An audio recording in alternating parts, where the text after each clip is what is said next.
The desert never truly sleeps. Even in the silence of night, the wind moves across the dunes, carrying whispers older than memory. The Sahara is not just a sea of sand, it is a keeper of secrets.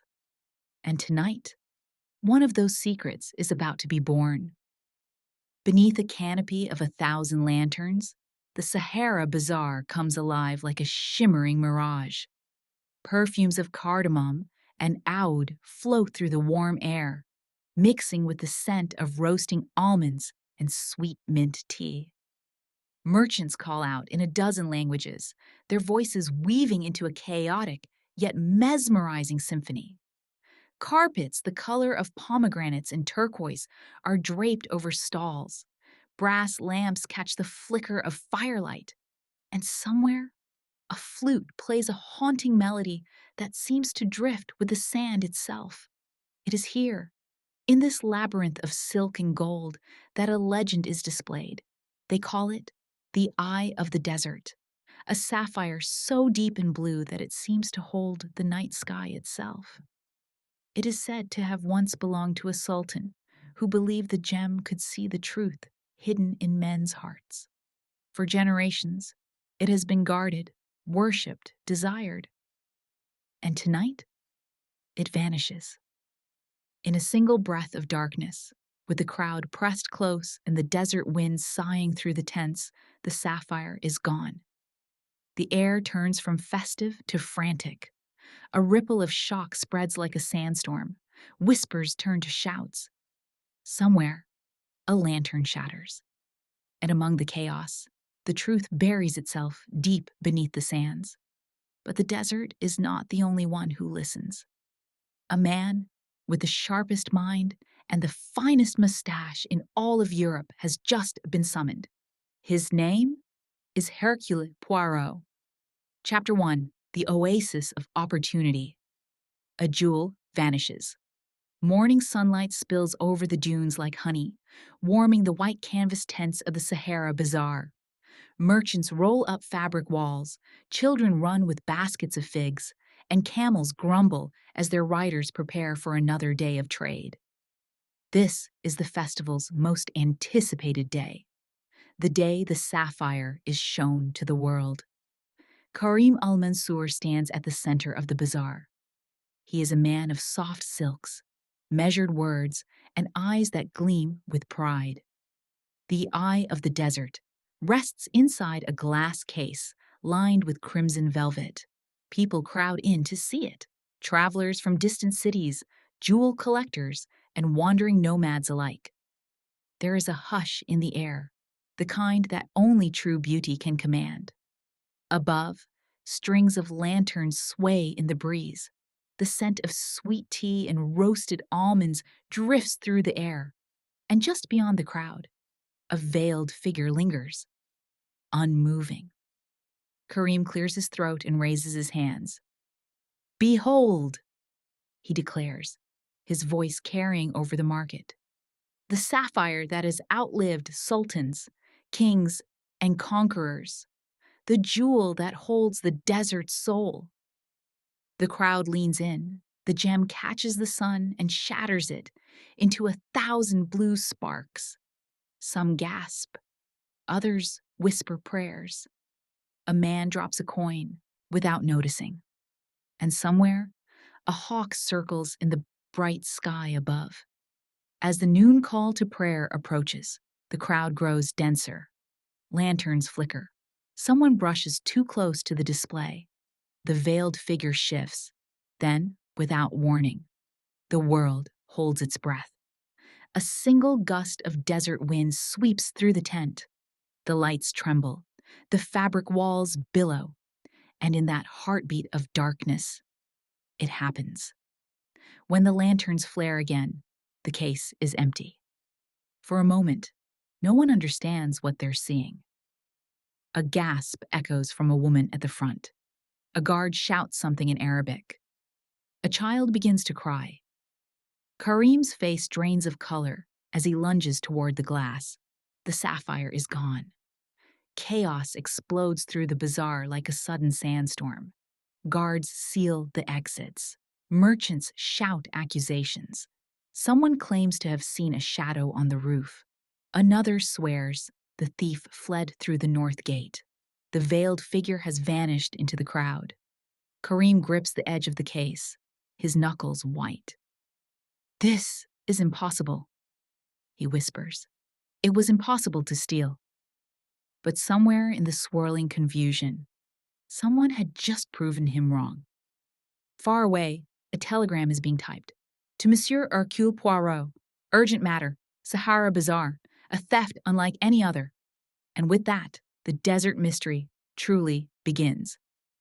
Chapter 2, Poirot's Arrival, a desert of deceit. The morning after the theft, the desert seems strangely silent.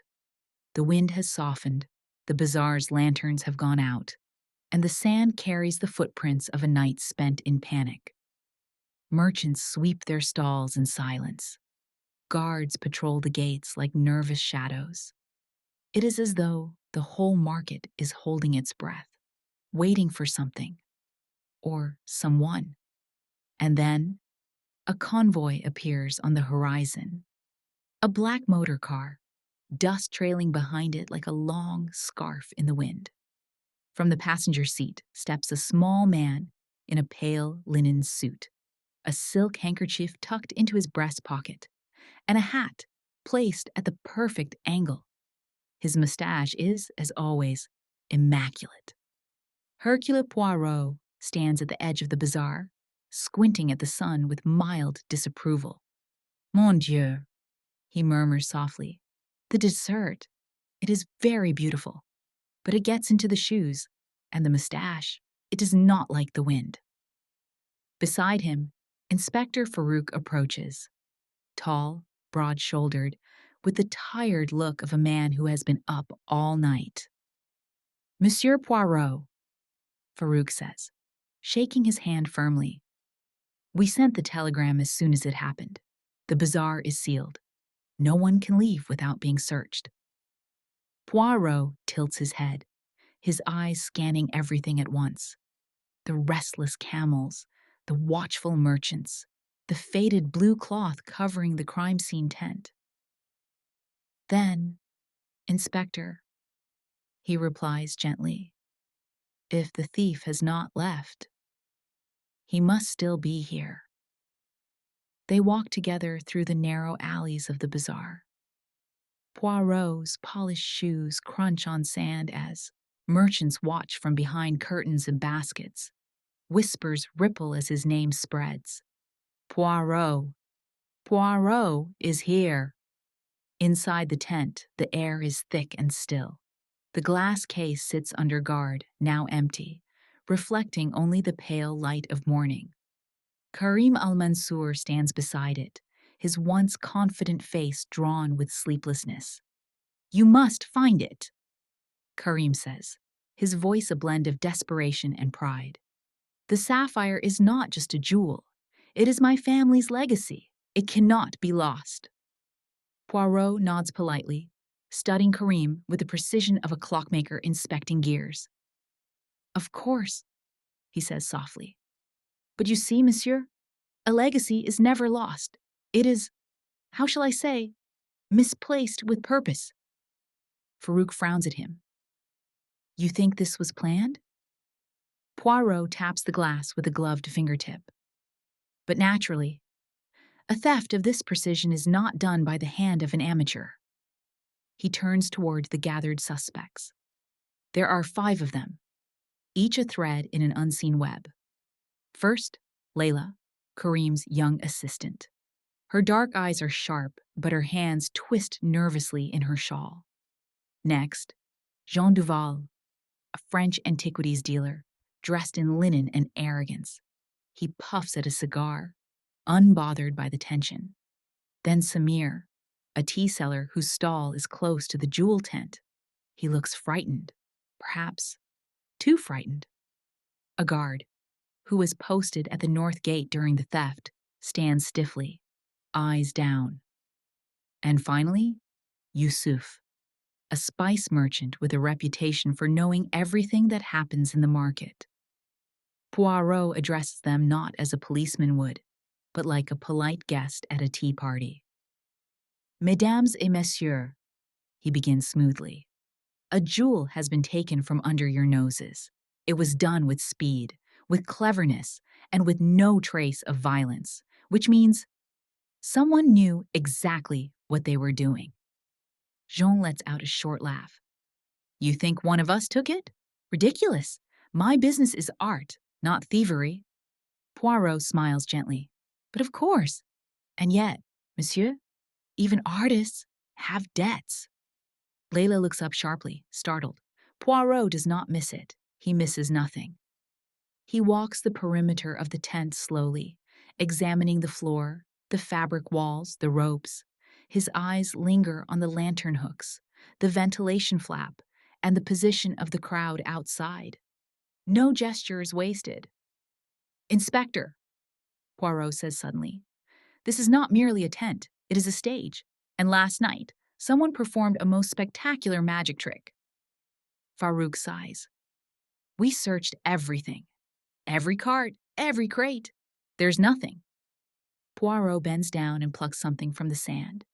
A single blue thread, almost invisible. He straightens up, eyes narrowing just a fraction. Ah, but mon ami, it is not the big things one must see. It is the small ones. Outside, the bazaar hums with nervous energy. Rumors swirl. Some whisper it was a rival merchant from Marrakesh. Others say, a thief from the desert. Tribes. And a few, with lowered voices, speak of the curse of the sapphire. Poirot steps outside, closing his eyes for a brief moment, letting the wind brush his face. The desert smells of heat, spice, and something else. Something faint, unfamiliar. When he opens his eyes again, they are sharp as the edge of a blade. The thief is here, he says softly. And the dessert, it whispers. The hunt has begun. Chapter 3. Shifting suspicions in the bazaar, the sun climbs higher, spilling gold over the endless dunes. By midday, the Sahara Bazaar is alive once again. But not in the way it was yesterday. The music is softer, the laughter forced, and every glance feels like a question. In a place built on trade and trust, the theft of the sapphire has turned neighbors into suspects and friends into watchers. Hercule Poirot walks slowly through the bazaar, cane tapping the stone beneath his shoes, his hat tilted just enough to shield him from the unforgiving sun. To the untrained eye, he appears to be a simple visitor. But behind those keen gray eyes, every sound, scent, and movement is being weighed, measured, and filed away. Merchants call out half-heartedly. A child offers him a date from a woven basket. Some smile nervously. Others avoid his gaze altogether. Poirot pauses at the tea seller's stall. Samir, thin, anxious, sweat beading on his forehead despite the shade, offers him a cup of mint tea with trembling hands. Merci, Poirot says softly, lifting the cup to his lips. Tell me, mon ami, you have a very good view of the tent, n'est-ce pas? Samir nods. I see everything, he replies quickly. Always. I serve the people. They sit here. I hear their stories. Poirot leans in slightly. Then, perhaps you saw more than you realized. The tea seller swallows. His eyes flick toward the far end of the bazaar. I saw a shadow, he whispers. Up high, on the rooftop. I thought it was a stray cat. But now I'm not sure. Poirot sets the cup down with surgical precision. A cat. Oui. But perhaps a cat with a very expensive taste. He continues his walk, stopping next at Yusuf's spice stall. The air is thick with cinnamon, star anise, and cumin.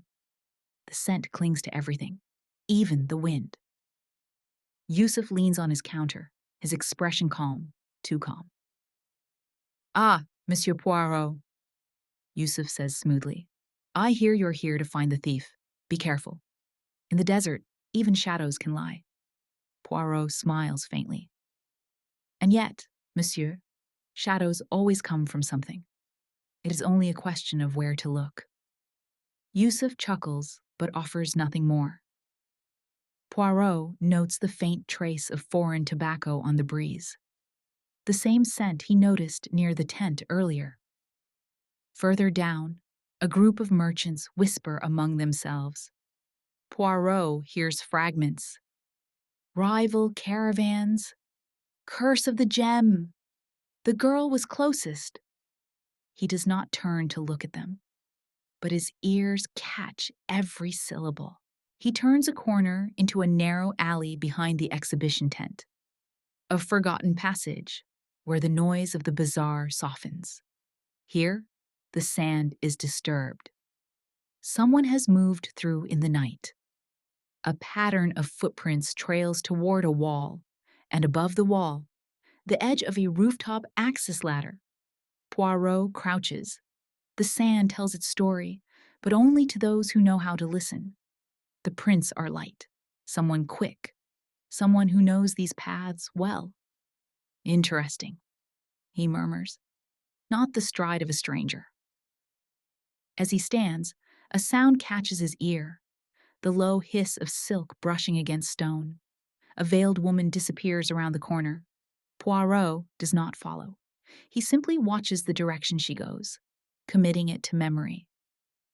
He returns to the main square, where Layla is arranging jewelry in front of a half-closed stall. She looks up as he approaches, her hands pausing mid-movement. Her dark shawl drapes loosely, the faintest glint of blue thread visible near its edge. Mademoiselle? Poirot says gently. A tragedy, yes? To have something so precious vanish into thin air. Layla's eyes narrow. It was not my fault, she says quickly. I was standing right there. Of course you were, Poirot replies softly. That is what makes it so fascinating. She stiffens. He steps closer, lowering his voice. Tell me, Mademoiselle Layla, when the lights flickered, what did you do in that exact moment? She hesitates. I screamed. Poirot's eyebrow lifts. You screamed, but no one heard it until the lights returned. For a heartbeat, the bazaar feels colder. She looks away, busying herself with the jewelry. I was shocked, she mutters. Everyone was. Poirot does not push further. He does not need to. A good detective plants seeds. The truth grows on its own. As the day stretches into afternoon, Poirot climbs the steps of a nearby rooftop terrace and surveys the entire bazaar from above. From this height, it looks like a living labyrinth. Narrow passages twisting between stalls, shadows moving like restless animals. So many places to disappear, so many paths for a thief to take. He closes his eyes for a moment, letting the desert wind play across his face. In its warm breath, he hears the faintest whisper of a plan. Clever, swift, and deliberate. Below, the merchants continue their trade, but no one is truly trading. Everyone is watching everyone else. Suspicion flows like heat across the sand. Poirot whispers to himself. Ah, they say the dessert hides everything, but it also reveals everything to the eyes that are patient. The little gray cells are beginning to stir. Absolutely. Here's the full narrative script for Chapter 4 of The Stolen Sapphire of the Sahara Bazaar. A Hercule Poirot mystery, written for smooth, immersive voiceover. Chapter 4. Sifting through sands, the first clue's night returns. To the Sahara like a velvet curtain, soft and inevitable. The bazaar, so riotous by day, becomes a hush of lantern light and murmurs. Somewhere, a flute traces an old melody. Somewhere else, a dice cup rattles, then stills. The moon rises, A thin silver coin skimmed across the blackness. Hercule Poirot steps once more into the exhibition tent, now emptied of crowds and chatter. Only the echo remains. The echo of gasps, of shouts, of a single heartbeat in which a jewel vanished. 2 guards stand outside with crossed spears and stern faces. Inside, the glass case sits on its plinth like an altar without a god. Poirot removes his hat, sets it upon a wooden chair, and draws closer. He studies the case, the hinges, the tiny brass latch. Not a scratch, not a scuff, no sign of a hurried hand. "No," he whispers. "This was not snatched. It was invited." He kneels, palms flat on the packed sand. The floor is swept, yes, but sand is a poor accomplice. It remembers. In the fine dust near the plinth, he finds an oval of compressed grains where a small object once rested briefly. Something looped, perhaps, pressed down by weight, then drawn away. His eyes move upward to the lantern hooks strung across the ridgepole. Brass, smoothly worn, 3 of them along the beam. The one directly above the case bears a faint disturbance, the softest shine of metal newly rubbed. Poirot smiles. "A stage," he murmurs, "and a rig." He straightens and moves to the back of the tent. A triangular ventilation flap, tied open by habit, stirs with the faintest breath of night. He ducks outside, tracing the tent's edge with gloved fingertips, until he finds what he expected: the shadow of a shaft, ancient brickwork disguised behind hanging carpets, and a tangle of rope. He lifts one rope end and rubs it between thumb and forefinger. Fine grit clings to the fibers, and there, the ghost of indigo. Not dye from the rope, but color transferred, the kind of transfer a velvet-lined jewel cradle might leave. He returns to the tent and sits in silence for a moment, head bowed, as if in prayer. Then he rises and summons Inspector Farouk. "Mon ami," Poirot says softly, "this is how it was done. Not by hands darting beneath eyes, but by weight, by guidance, by timing. A cord from above, a cradle for the gem. The lights flicker." His hand turns, palm down, and the jewel rises to the rafters, as if the night itself claimed it. Farouk squints at the beam. "You think someone built this in full view of hundreds of people?" "In full view?" Poirot's eyes gleam. "No, in full sound. During music, applause, prayer, the moments when a crowd hears only itself. A thief chooses not darkness, but noise." They step outside into the cool. From the northern wall, a low ladder climbs to the roof line. The guard posted at the north gate waits, jaw clenched. "You," Farouk calls. "Tell Monsieur Poirot what you told me." The guard hesitates, then lowers his gaze. "I saw movement on the roof. A small shape, quick. I thought it was a cat." Poirot's gaze glides to the ladder, then to the rooftops, low and flat, stitched together by boards and leaps a bold person might make. "A cat with silk paws," he says. "And perhaps a hook." They cross the courtyard to a quieter alley where a canvas awning sags between 2 stalls. Poirot lifts the edge and finds a scuff on the parapet. Not a footprint exactly, but the mark of something dragged and swiftly lifted. He measures the distance with his eye, mapping lines invisible to anyone else. From ridgepole to hook, hook to flap, flap to ladder, ladder to shadowed parapet, parapet to rooftops. "A choreography," he says. "And our thief is a dancer." Back in the tent, he asks that the suspects be sent to him one by one. The lantern flames sway as though listening. Layla arrives first, shawl drawn close, eyes rimmed with sleeplessness. "Sit, mademoiselle," Poirot says gently. "We will speak like friends. Last night, when the lights flickered, you say you screamed." "I did," she answers quickly. I was afraid. Ah, yes. Poirot nods. Fear makes sound. But your scream. It came to us only after the light returned. Between the darkness and the cry, there was a silence. A small one, but long enough for a careful person to take a breath. Tell me. In that silence, what did you do? Layla opens her mouth, then closes it again. Her fingers find the shawl's edge and fuss there. A single blue thread clings to her knuckle like a secret.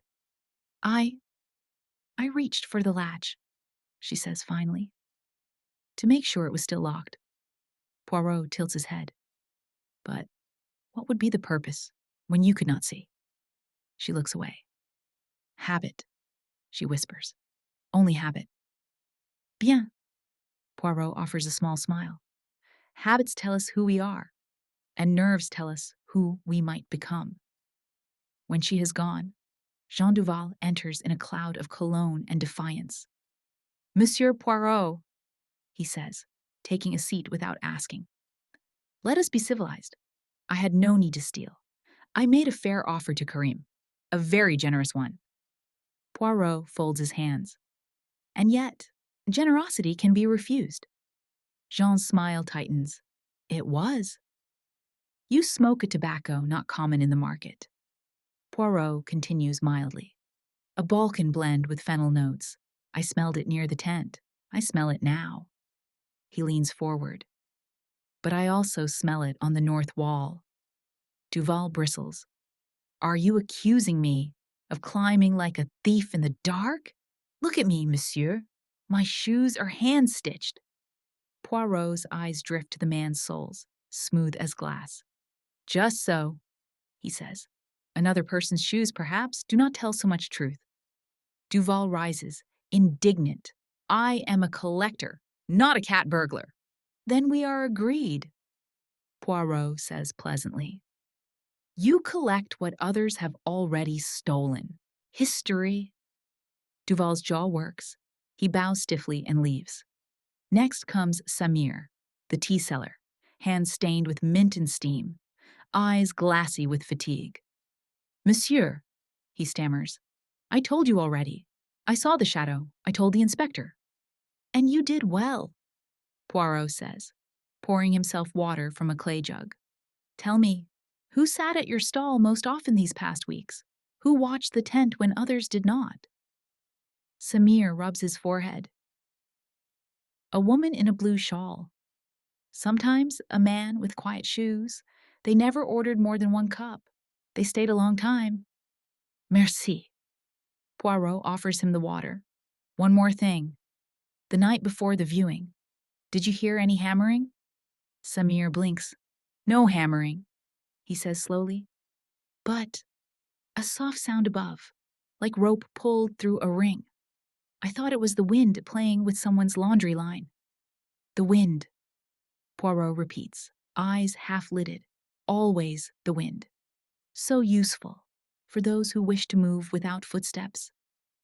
Finally, Yusuf the spice merchant steps inside, face composed, hands perfumed with cinnamon. You have questions, he says smoothly. Ask them. Très bien, Poirot says.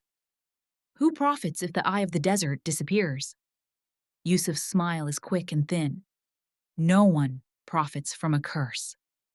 And yet, Poirot continues, markets rise on scandal, insurance pays, rivals are ruined, and information, that most delicate of commodities, becomes very expensive.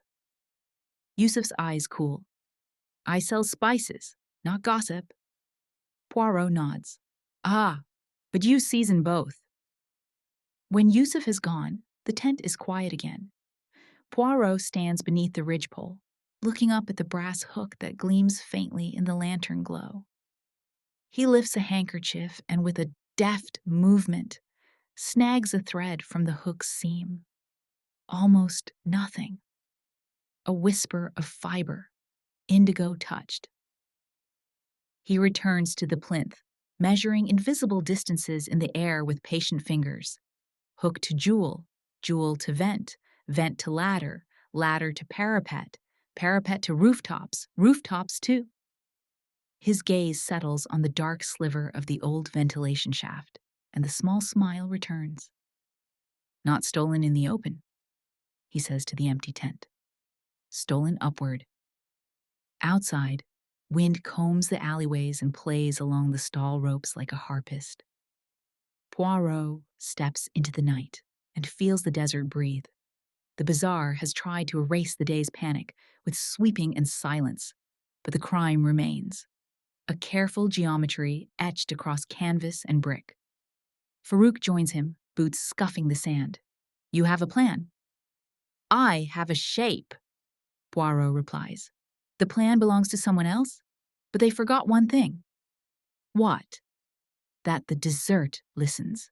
Yes, Poirot says, turning his face to the breeze. But it also answers. In the morning, the wind will rise. It will try to cover what the night revealed. So we must rise earlier still. He gestures toward the north wall. At dawn, we go to the rooftops. We will find the line of escape. And if the thief is clever, we will find where the cleverness ran out. He retrieves his hat, settles it precisely, and pauses at the tent's threshold for one last look at the empty case. The eye of the desert, he murmurs. It sees the truth, they say. Very well. Tomorrow, it will look upon us again. He steps into the moonlight, and the tent behind him exhales, a stage awaiting its final act. Chapter 5. The desert holds its breath. The desert greets the morning with a storm. A wall of sand, pale and endless, rolls in from the west like a living thing. Canvas tents strain against their ropes, and the first gusts sweep across the bazaar, sending loose fabrics whipping like frightened birds. Merchants scramble to tie down their stalls. Camels bray nervously. The air hums with the strange stillness that comes before a storm fully claims the land. Hercule Poirot stands beneath the eaves of a tea stall, hands folded behind his back, his hat pulled low. The wind tugs playfully at the edges of his linen suit, but the little Belgian remains unshaken. Ah, he murmurs, the dessert. It prepares to erase the story. But mon cher, it is already written. Beside him, Inspector Farouk squints at the darkening horizon. If this storm gets worse, we'll have to shut the bazaar down. It will cover every footprint, every trace. Poirot nods calmly. Exactly. Which means the thief will act quickly. People are careless when they think the wind will clean up after them. As the storm gathers strength, Poirot calls for all suspects to be gathered inside Karim's courtyard, a low-walled enclosure that offers shelter from the blowing sand. Lanterns sway in the wind, throwing restless shadows across stone and canvas. The accused arrive one by one, each bringing their own tension into the room. Karim al-Mansour arrives first, his face set in stone. He has the look of a man who has lost something more than a jewel, a legacy, a reputation. Layla follows, shawl pulled tight, eyes darting like birds in a storm. Jean Duval, the French antiquities dealer, enters with a cigar and arrogance, as if the whole affair is a mild inconvenience. Samir, the tea seller, comes quietly, shoulders hunched, and finally, Yusuf, the spice merchant, gliding in with that unsettling calm that makes the others uneasy. Outside, the wind howls like some ancient beast. Poirot walks slowly through the room, his hands lightly brushing the air, as though tracing invisible threads. You are all here, he begins softly, his accent rolling gently through the storm's growl. Very good. The eye of the desert is gone, and the storm will soon erase every clue that remains. If the thief wishes to keep their prize, they must act now. They must move. Karim pounds his fist on the table. We should search every stall again, every cart, tear this place apart. Poirot raises a single finger. And yet, monsieur, a clever thief will not hide a jewel in their pocket. They will hide it in plain sight, where everyone looks but no one sees. His eyes flick to Layla. She stiffens. Jean lets out a sharp laugh. Or, perhaps, monsieur, you are buying time. Are we suspects or your audience? Poirot tilts his head. Why not both, monsieur? The storm's breath grows stronger, rattling the shutters. A lantern topples, and Samir lunges to catch it. But everyone notices how Yusuf's eyes follow the movement too carefully, as if waiting for someone to make a mistake. Poirot moves closer to Karim. Monsieur Al-Mansour, tell me, who knew the precise hour the sapphire would be displayed? Karim frowns. Only a handful of people. Myself, Layla, the guards, Jean, because he asked to examine it, and the merchants, perhaps, but only a few. Poirot nods. Then we must ask ourselves, who could have built a plan around that hour? A plan with noise, not silence. A plan with crowds, not solitude. The lantern light flickers again, casting wavering shadows across each face. Every man and woman in the courtyard looks, in that moment, like a liar. Poirot steps into the center of the room. The sapphire was stolen with grace. It was lifted up, not taken down. Someone knew the layout of the bazaar, the weight of the lantern beams, the rhythm of the crowd. This is not a crime of opportunity, mes amis. This is a crime of design. A gust of wind forces its way through the half-open shutters, scattering sand across the floor. Layla flinches. Samir closes his eyes. Jean clenches his jaw. Poirot's voice lowers, almost tender. And so we must listen, not to what is said, but to what is not said. He walks past each suspect in silence, pausing briefly behind each one. Behind Layla, a faint scent of blue-dyed silk and fear. Behind Jean, a trail of foreign smoke, but no sand on his polished shoes. Behind Samir, the tremble of someone who saw too much, but said too little. Behind Yusuf, a stillness too smooth to be innocent. Poirot turns back to Farouk. We will not find the sapphire in a bag or a pocket. But this storm, he gestures at the roaring wind outside, will make the thief nervous. When people fear being trapped, they reveal themselves. He instructs the guards to lock the courtyard gates. For the first time, someone in the group shifts uncomfortably. Hours pass slowly. The storm rages. Outside, the world vanishes into a curtain of sand. Inside, silence grows heavier with every gust. Karim paces. Jean smokes. Layla's hands shake. Samir whispers prayers, and Yusuf watches, waiting. Poirot sits quietly, letting the tension ripen like a fruit ready to split. Finally, he whispers, almost to himself. The dessert holds its breath, and so do liars. Outside, the storm begins to fade, but the cracks in human composure have already begun to show. Poirot rises, brushing a stray grain of sand from his sleeve. Tomorrow, he says softly, the desert will have covered many tracks, but the one that matters most, it is already in this room. Chapter 6.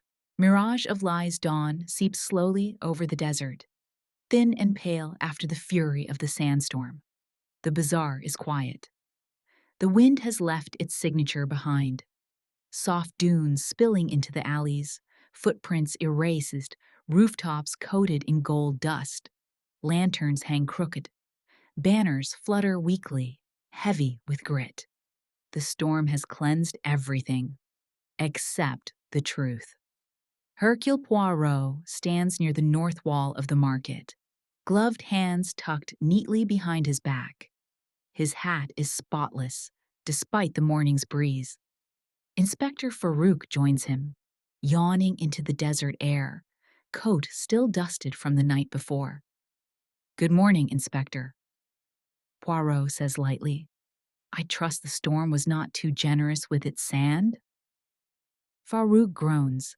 "It's in my boots, it's in my ears, and if we don't find that jewel soon, it'll be in my grave." Poirot smiles thinly. "Ah, but patience, mon ami. The dessert removes many things, but not what is fixed here." He taps his temple. Inside the little gray cells. They walk toward the exhibition tent. Overnight, the sand has crept into every corner, swallowing what remained of yesterday's panic. Poirot steps carefully inside. Above the empty glass case, the brass hook glints faintly in the morning light. This, Poirot murmurs, was not a robbery of chaos. It was a ballet. He climbs the short ladder to the tent's ridgepole, examining the beam closely. A faint groove has been worn into the wood, not enough to break it, but enough to bear weight. He traces the curve with a fingertip, then turns toward the ventilation flap at the rear. Outside, a ladder leans against the north wall, its position perfectly aligned with the path of the rope. The picture sharpens in his mind. A silk cradle tied to a thin cord. The blackout, a single gust of wind. The sapphire rising silently into the rafters like a bird taking flight. And then, a thief slipping away into the night. But something is missing. Poirot's polished shoes crunch softly as he walks to the rooftop. The view stretches wide, the desert gleaming like a sea of gold, the bazaar a labyrinth below. He steps onto the flat rooftops, hands behind his back, eyes narrowed against the light. Here, the thief could have moved unseen. The rooftops are connected by low parapets and narrow bridges between stalls. A silent highway above the noise. He finds faint impressions where the sandstorm failed to fully erase the past. Depressions in the dust, irregular patches where someone's weight compressed the rooftop canvas before the wind settled. "Someone was here," he whispers. Farouk follows cautiously. "You're saying they climbed up here? In the middle of the night? During a crowd?" Poirot nods. "But, of course, when the eyes of the crowd are looking down, the clever thief goes up." He kneels, brushing sand away with a handkerchief. Beneath it, he finds a broken sliver of indigo-dyed thread snagged on a parapet hook. It matches the thread he collected inside the tent. "Voila," Poirot says softly. A thread is like a lie, Inspector. Pull gently, and the whole story unravels. They follow the trail along the rooftops until they reach the far side of the market. There, half hidden beneath a tattered canopy, lies a ventilation shaft, narrow, old, and almost invisible from the ground. It leads down toward the storage quarters, where merchants keep their locked crates and secret wares. Poirot crouches at the shaft's mouth. Our thief planned this well. They did not intend to vanish into the desert. No. They intended to stay hidden among the honest merchants. A fox disguised as a chicken, oui? Farouk stares at the shaft. Someone hid the sapphire here? Or passed it through here? Poirot corrects gently. The theft was two parts: the dancer who lifted the jewel, and the partner who received it. He climbs down carefully, Farouk behind him. The shaft opens into a shadowed corridor behind the spice stalls. The air here smells of cinnamon, tobacco, and something faintly sweet. The same scent Poirot noticed near the tent on his first day. He follows the scent to a wooden panel, partially loose. Behind it lies a concealed cavity. Farouk inhales sharply. Empty. Poirot smiles faintly. Yes, because the thief has already moved the jewel again. He dusts the edges of the panel with a white glove and finds faint smudges of blue dye and fine grit.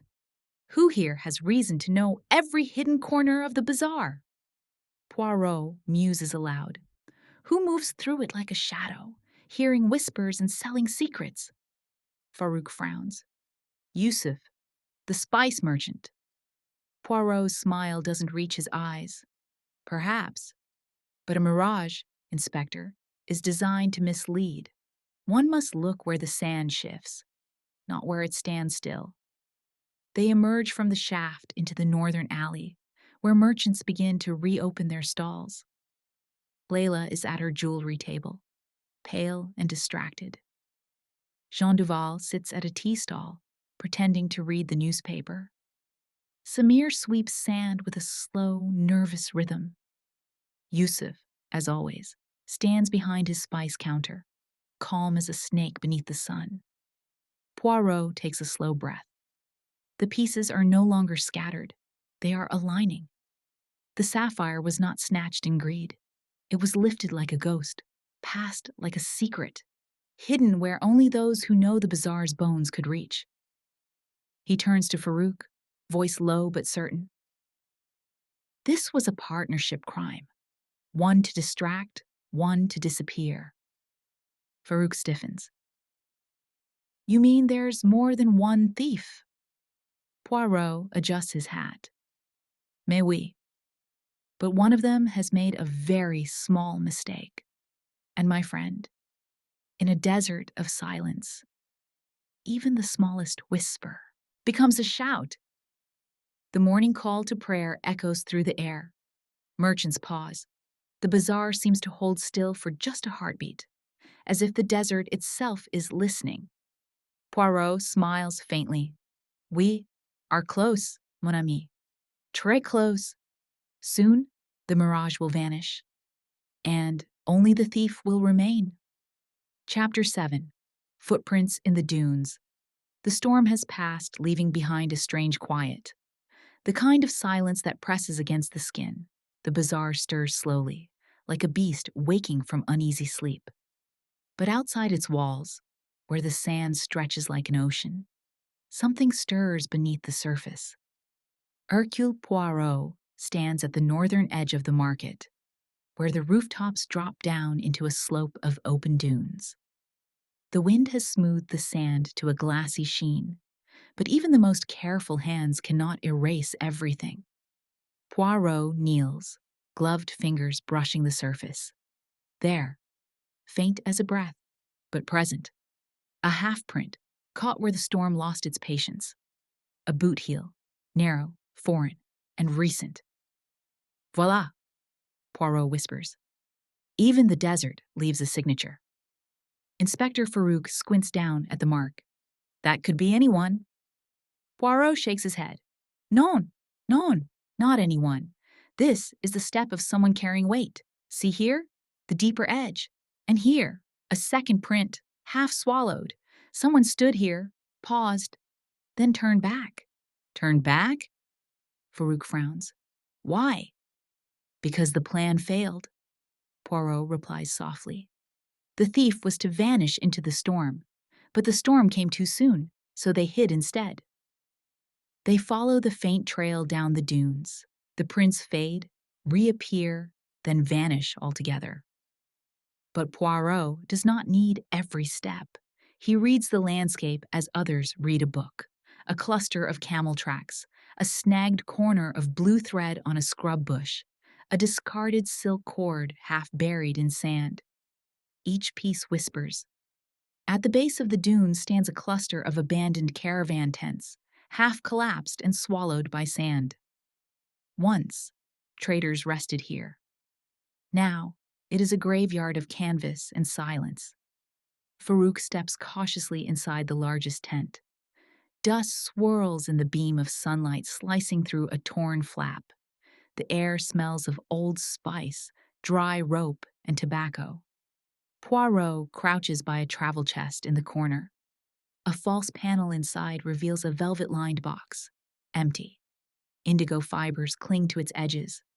A small corner of crushed sapphire blue velvet remains stuck beneath a splintered hinge. The cradle, Poirot murmurs. This is where they meant to pass it to their accomplice. Farouk crosses his arms. So they were working in pairs. Poirot nods. Oui. One to lift the jewel unseen, one to disappear it into the dunes. He stands, brushing sand from his gloves, and surveys the tent carefully. A second set of prints leads back toward the bazaar, not away. The thief didn't flee. They came home. How do you know they didn't keep running? Farouk asks. Because, Poirot replies, pointing at a torn water skin near the flap. They prepared for flight but left behind water. No thief runs into the Sahara without water. This, he taps his temple lightly, was panic. They emerge into the light. A hawk circles lazily overhead. The wind shifts slightly, sending ribbons of sand dancing across their boots. Poirot gazes back toward the bazaar's rooftops, the sea of stalls, the merchants beginning their day as though nothing extraordinary has happened. Inspector, he says quietly, our thief is not a stranger. They are here, watching, waiting to see if the desert buried their crime. They return to the bazaar. As they pass the tea stall, Poirot notices Samir sweeping nervously. Layla sits alone behind her jewelry display, her shawl frayed at the edges. Jean Duval reads his newspaper again, feigning disinterest. Yusuf pours cinnamon and cloves into small silk bags, his movements smooth as water. Poirot pauses in the alley between the sapphire tent and the rooftops. His eyes travel upward, rope, hook, vent, ladder. The choreography of theft, reconstructed perfectly now. He can feel the final pieces clicking together, one by one. He turns to Farouk. We must act before nightfall. On what? The inspector presses. We don't have the jewel. We don't have proof. Poirot smiles faintly. We do not need proof yet. We need pressure. And pressure makes cracks appear. Later that evening, the sun melts low over the dunes, staining the sand crimson. The bazaar grows quiet again, the day's trade coming to an end. Merchants pack their spices, jewelry, and silks into wooden chests. Lanterns flicker on, one by one. Poirot moves through the narrow lanes with measured steps. He notes the little things. Jean's impatience as he checks his pocket watch. Layla's glances towards the north wall. Yusuf's careful way of closing his stall as if nothing in the world could ruffle him. Everyone, Poirot says softly to Farouk, wears a mask, but the one who wears it too well often hides the most. They circle back to the northern courtyard where the old well stands, a quiet corner easily overlooked. Sand has gathered around the base. Poirot kneels and presses his fingers into the sand. A faint imprint of something heavy being set down lingers there. Farouk raises a brow. What are you thinking? Poirot stands slowly. That someone has hidden the eye of the desert somewhere close enough to retrieve it after the storm passes. But before they run. He glances toward the market, where the suspects prepare to leave for the night. The final act is drawing near. Tomorrow, Poirot says softly, we will not chase the desert. We will bring the desert to them. The wind picks up again, swirling sand around his polished shoes. The bazaar darkens under the falling night, and in its shadows, someone moves nervously. The hunter and the hunted now share the same stage. Poirot adjusts his hat with quiet precision. The footprints may be gone, Inspector, he says, but the guilty heart. It always leaves a mark. Chapter 8. The Shifting Dunes. Culprit revealed. The next morning breaks clear and sharp. The sky over the Sahara is the color of polished glass, and the wind has finally gone still. The bazaar wakes cautiously, a place suspended between routine and unease. Merchants open their stalls, but conversations are low, quick, nervous. Everyone knows the famous detective has asked them to gather. By mid-morning, the courtyard of Karim al-Mansour's merchant house is packed. The suspects stand in a loose half-circle. Layla, shawl wrapped tight. Jean Duval, tapping his polished shoe impatiently. Samir, the tea seller, fidgeting with his hands. Yusuf, the spice merchant, composed, unreadable. And Karim himself, face hard as carved stone. Poirot stands at the center, immaculate as ever, a gentle breeze brushing the hem of his light-colored suit. His hat is perfectly placed, his cane resting lightly at his side. Inspector Farouk stands a step behind, arms folded, watching the crowd. Mesdames et messieurs, Poirot begins, his voice soft but cutting through the courtyard like a blade through silk. We have arrived at the moment when the mirage fades, and the desert shows its truth. The courtyard falls silent. A single lantern chain creaks in the wind. Poirot walks slowly along the half-circle of suspects, his polished shoes tapping lightly on the stone floor. The eye of the desert, he continues, was not taken in violence. It was lifted with elegance, like a dancer on a string. The tent above the display was not a roof, but a stage.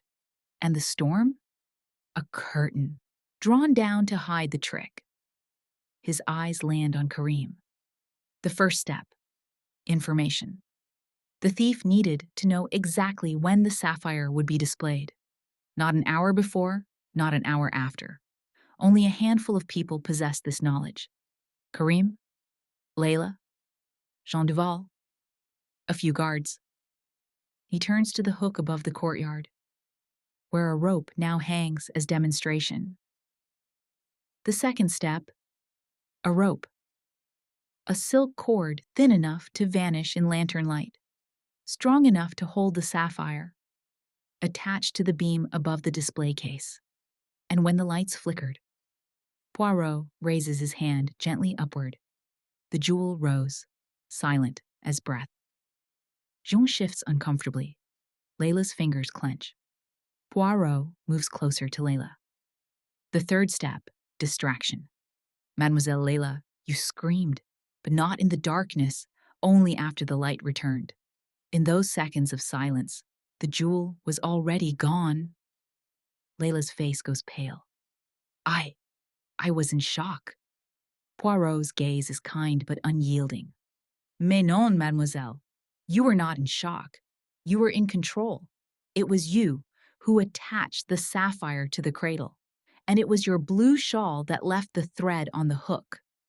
Ah, murmur ripples through the courtyard. Karim steps forward, furious. Layla? No, she's worked for me for years. Layla shakes her head, voice trembling. I didn't steal it. I only played your part. Poirot finishes gently. The dancer on the stage, but someone else was waiting above. He turns sharply to Yusuf, the spice merchant. The man's calm remains intact, but only on the surface. Yusuf, Poirot says softly. You, who know every corner of this bazaar. You, who deal in secrets as easily as cinnamon and cloves. The thief needed someone who could disappear among the noise. Someone who could hide something so precious it would not be found. That someone was you.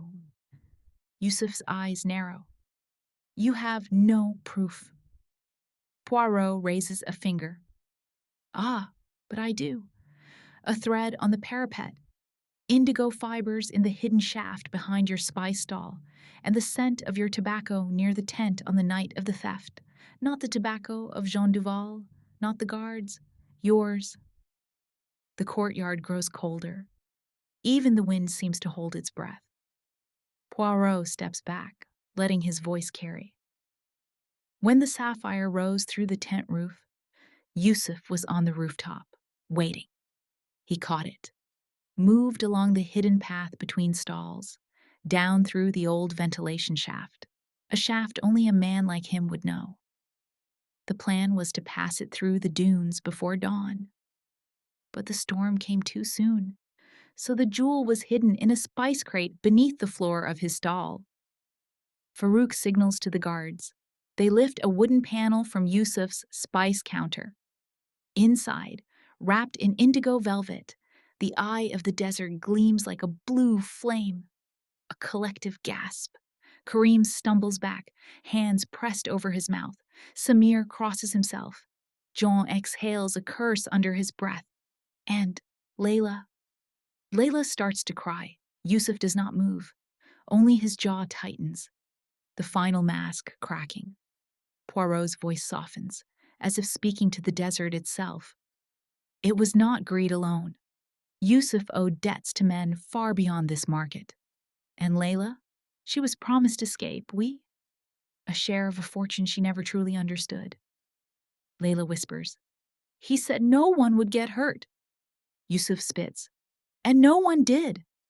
Poirot's eyes sharpen. "But the truth, monsieur, is a living thing. And in the desert, nothing stays buried forever." The guards seize Yusuf. Layla does not resist when they take her hand gently. Karim steps forward, retrieving the sapphire with trembling fingers. It gleams in the sun like a piece of the sky itself. Poirot turns to the courtyard, raising his chin slightly. The eye of the desert was never cursed. It was only surrounded by greed. And greed, mes amis, has a habit of whispering too loudly. Farouk approaches Poirot, shaking his head in quiet admiration. "You saw it all from a thread." Poirot smiles faintly. A thread, a footprint, and a heartbeat. It is enough, mon ami. The courtyard begins to disperse. The bazaar breathes again. Merchants speak, not in whispers now, but in voices released from fear. The storm has passed, both in the sky and in the shadows. Poirot stands beneath the hook where the rope still sways gently in the morning wind. "Even in a desert," he says softly, "every lie leaves a footprint, and Hercule Poirot follows." Chapter 9. Desert Justice. The Eye Restored. The afternoon sun falls softly over the Sahara Bazaar. The storm has passed. The thieves have been unmasked. And somewhere between the cries of merchants and the scent of cinnamon drifting through the air, the world has resumed its ordinary rhythm. The eye of the desert rests once more inside its glass case, guarded not by secrets this time, but by vigilance.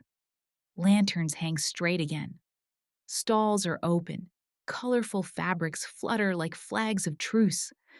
What was once a place of suspicion now breathes with relief. Hercule Poirot stands in the shade of the courtyard, hands folded neatly, hat tilted just so. Inspector Farouk approaches, shoulders finally relaxed, the weight of sleepless nights lifted from his brow. "It's over," Farouk says, exhaling as if for the first time in days. "The sapphire is safe. Yusuf will stand trial. Layla, well, she'll face her choices too." Poirot nods slowly. "Oui, mon ami. Justice has many faces, some stern, some sad, but always it must see clearly." He steps toward the glass case where the jewel now gleams, deep blue, almost impossibly pure, catching the light like a living flame. "Ah," Poirot whispers, "such beauty. It is a dangerous thing, n'est-ce pas? It makes people believe they can rewrite destiny with their hands." Karim al-Mansour approaches, his robes fluttering in the warm breeze. There is still grief on his face, but it is quieter now, tempered with gratitude. Monsieur Poirot, he says softly, I owe you more than I can say. Poirot bows his head slightly. You owe me nothing, monsieur. It is the jewel who owes me, for it has been most troublesome. Karim chuckles weakly. The eye of the desert has always brought trouble. Some say it carries a curse. Poirot smiles faintly.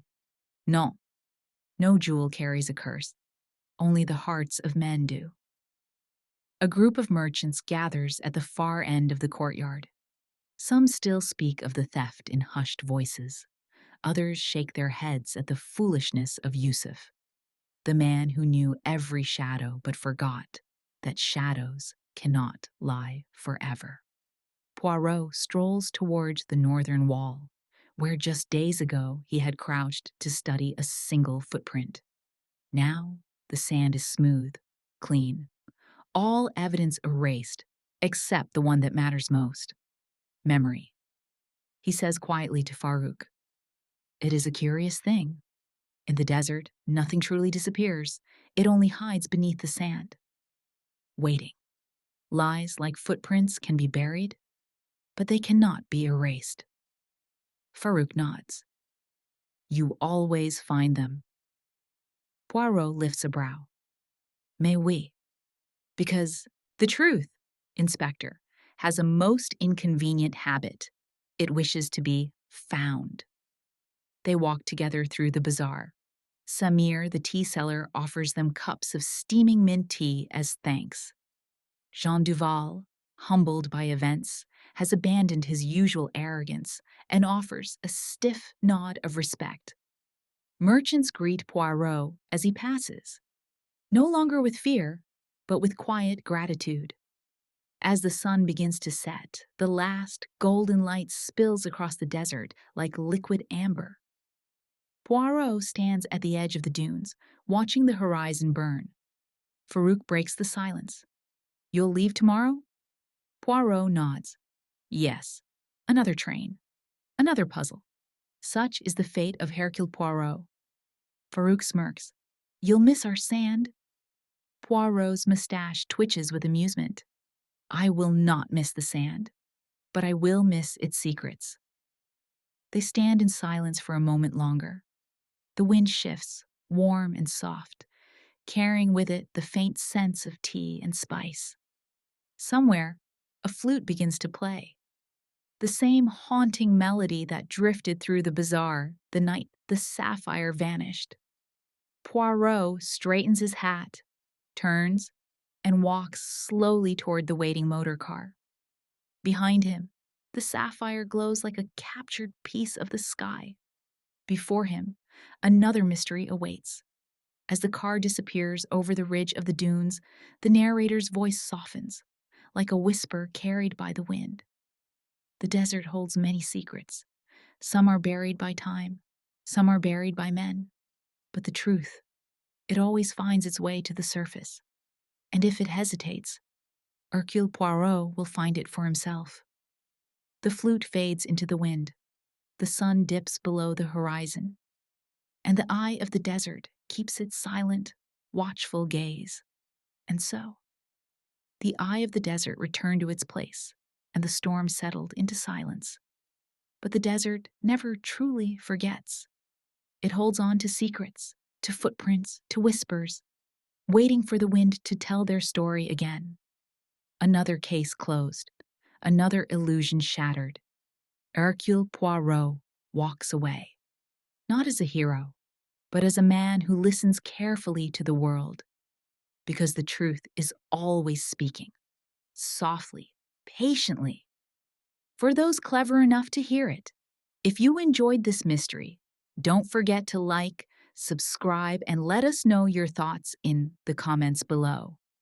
More tales await you, of shadows and secrets, of riddles and revelations. Until next time, let the night fall gently, and may your dreams be filled with mystery.